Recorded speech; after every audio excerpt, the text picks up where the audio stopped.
Good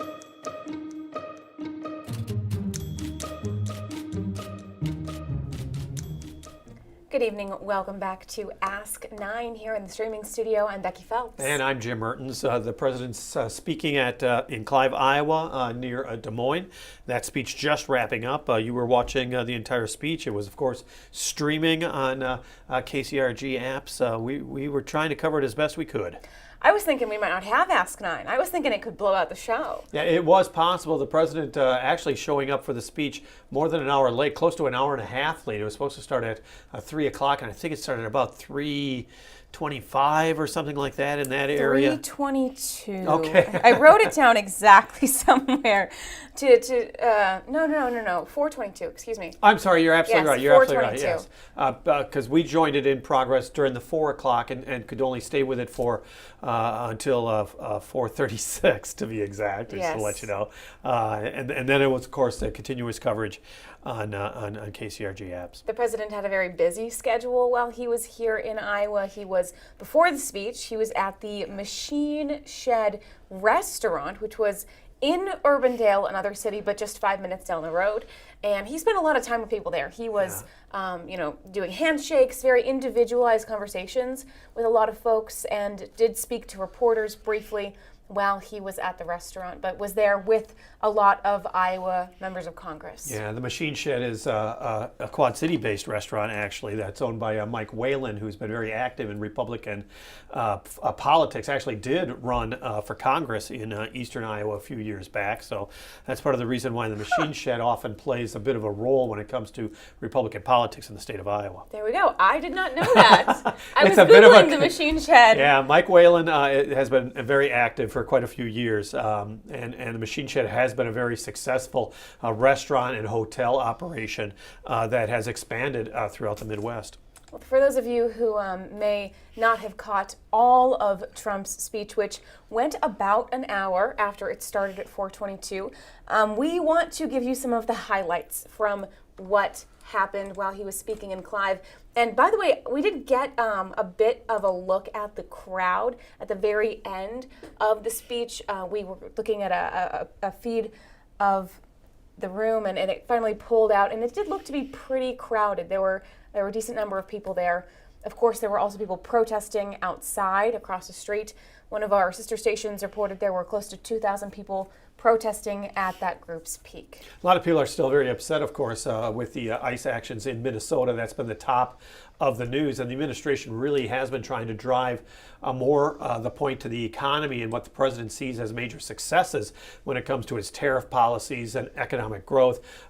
He talked about the Dow Industrials and the stock markets reaching new heights again today, in fact, edging up higher, and taking a lot of credit for it by saying it's because of his economic policy, while others might be saying, well, look, there's a lot of prices that we're still paying more for, and we're still having problems with our pocketbook. So that's really why the president has been hitting almost the campaign trail right now, if you think about it, because the midterms are so important, and as we all know, people often vote their pocketbook. The economy is always consistently the number one issue, and so the president, of course, wants to drive home the point that he believes that his efforts are working very well. So he's been in, I believe Pennsylvania was one of them, Michigan is another state that he's been to, and of course Iowa now. Yes, this is part of what the White House says will be weekly visits outside of D.C. trying to ramp up energy for Republicans ahead of the midterm. So obviously that affordability piece, a really huge part of the puzzle.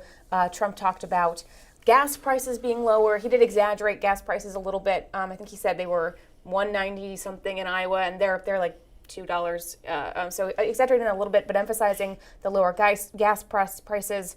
Also saying Congress is close to something he was promising Iowa agriculture leaders, which is to offer year-round E15.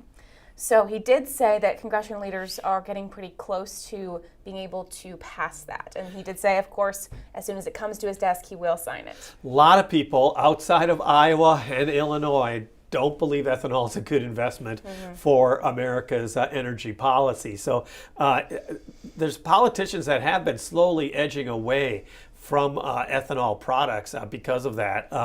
And so it used to be a ritual when you were coming for the Iowa caucuses, and that was always, as a reporter, a question you would ask the candidates is, do you support ethanol? And if so, by how much? And if not, why not? So it's still a major issue when it comes to Iowans, and politicians often either run away from it or they try to say that they do embrace it. And of course, year-round E15. E15, a year-round ethanol policy, as opposed to the blend that changes during the winter compared to the summer. It's a major change, of course, for Iowa and its agricultural products. Yeah, ethanol came up quite a bit. He talked about some of the different trade deals that he's done with other countries, emphasizing Japan getting all of its ethanol from the United States. A lot of those things were very emphasized. Also, trade deals on beef, another thing important for Iowa farmers. One of the things that really struck me, being from the Quad Cities for so many years, is of course how much he talked about John Deere and Deere and Company off the top, and that the CEO of Deere was just off to the side. And I'm always kind of interested in what is going on, because Deere, of course, has the big plant in Waterloo. It has facilities throughout Iowa. Deere is a big manufacturer in this area. It has been doing very well, more than $1 billion, I believe, in profit that they reported in the fourth quarter. I have to double check that. I thought it was 1.3, but I had to double check because I was just reading about it this weekend. And he really pointed out the fact that Deere is expanding and making excavators. The only excavators to be made, he pointed out, in the United States is going to be at a Deere plant, and taking a lot of credit for that and saying Deere announced that. And I was looking it up, and I found that it's a Kernersville, North Carolina plant, an expansion. But what I'm finding is that it was first announced in 2024. Really? The first headline saying they're expanding, or there's plans to expand, was in 2024, May of 2024. So Deere came out with a press release while the president was speaking, pointing out their expansion in North Carolina as well as in Indiana, and not mentioning anything about when that was first announced. So we're looking more into that story, that may have been almost old news in a way. But like I said, we're fact checking that, because the best way to fact check it is just, at this point, right off the bat, is to Google and to contact Deere and Company. We haven't heard from Deere other than this press release that they gave. Yes, that is very interesting, because he brought up Deere 2 or 3 times throughout the speech. Very much at the beginning, yes, he's pointing out that the CEO was there in the crowd, that they had talked personally, and was very, very, you could say, proud of this perhaps news from Deere. So that will be interesting to see how long we've known about that, how long those plans have been in the works, and if the Trump administration's economy has had anything to do with that. Speaking of economy, I'm looking through my notes in real time. We were an hour's worth of notes are down here. I had something else. Oh, another huge emphasis from the president today was the no tax on overtime or tips. And he actually, in a very spontaneous, what it seemed, moment, brought up some folks that he was shouting out in the crowd, 2 women, a bar owner, I believe, from Ankeny, and a waitress from Davenport, who he knew their names and was talking about their stories and how this was helping them, not having tax on overtime and tips, and asked them to come up on stage and say a few words, and they seemed a little bit, taken aback. They came up and very graciously said, thank you, this is great, just brief words. But he pulled them up to promote that no tax on overtime and tips, really pushing that. Well, that issue was one that Donald Trump really put on the national agenda very early, and then I think found Democrats flat-footed on that issue, which you would think that they would have owned, and then all of a sudden you heard other people in the opposing party saying, okay, yeah, that's a good idea. But it was definitely Donald Trump who really made no tax on tips a major issue that just caught fire during the campaign in 2024. He didn't stay entirely on topic. The president kind of switched onto, very briefly, issues of immigration, very, very, very, very briefly mentioned Minnesota, Not anything specific about the ICE killings, but just mentioned that they had a presence there, and also mentioned drug traffic into the country via those boats, talking about the possibility of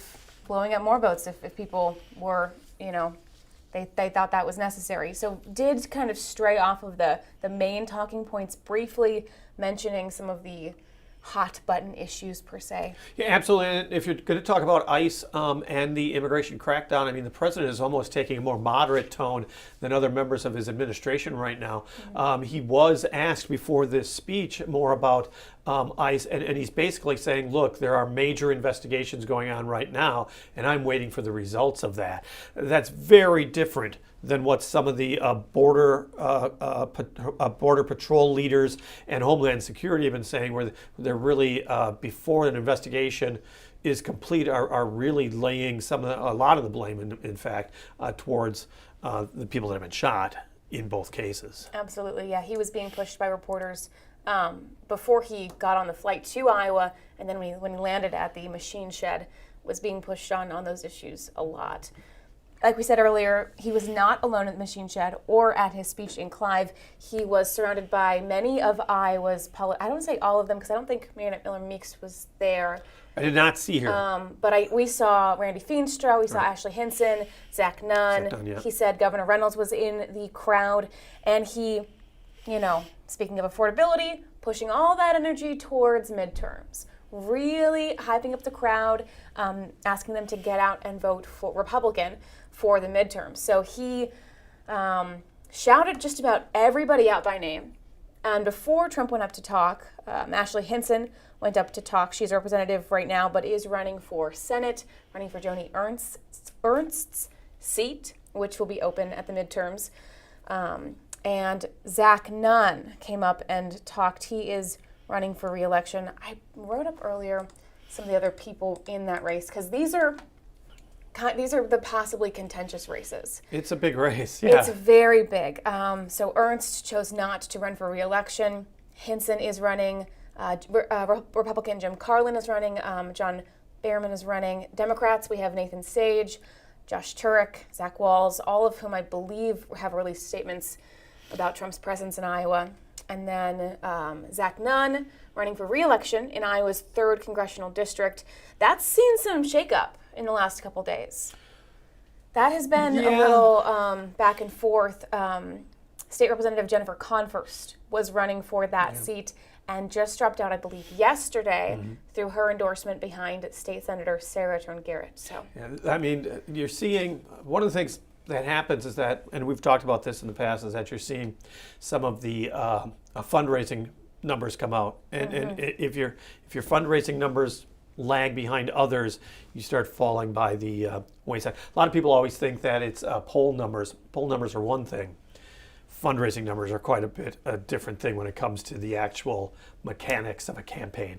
Yeah. Governor Reynolds in the audience. Randy Feenstra running for Governor Reynolds' seat now that she's not going to run.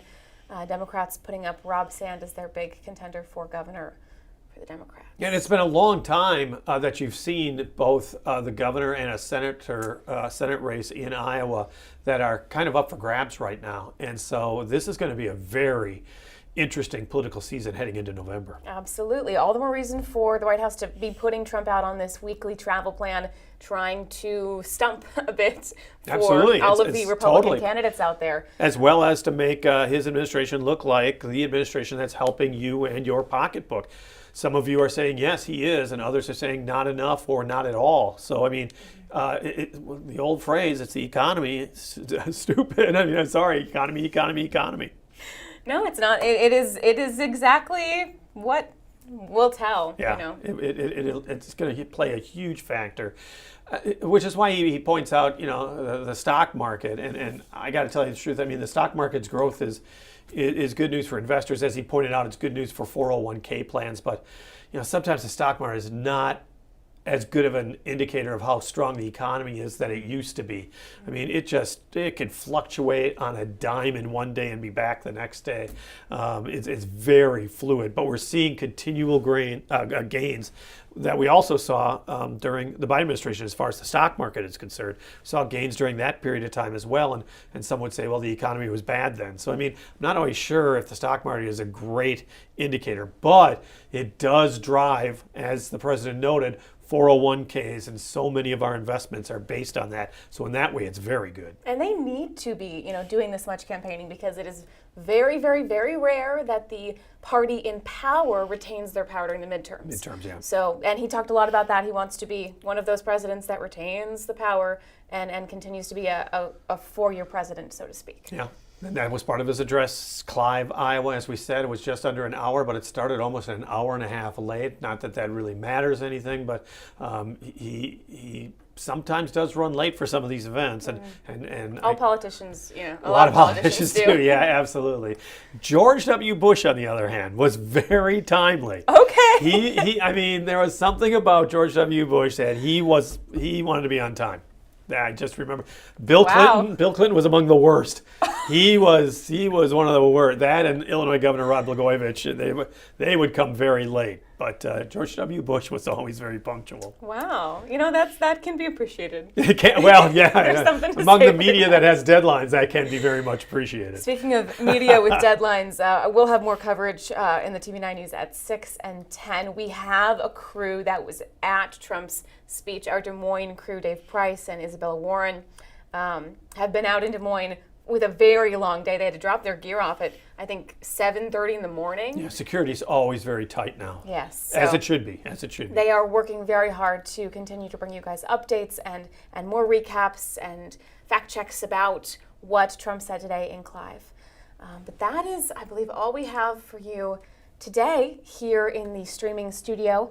As always, if you have any questions you'd like us to look into, any topics, you can reach out and let us know via email or Facebook.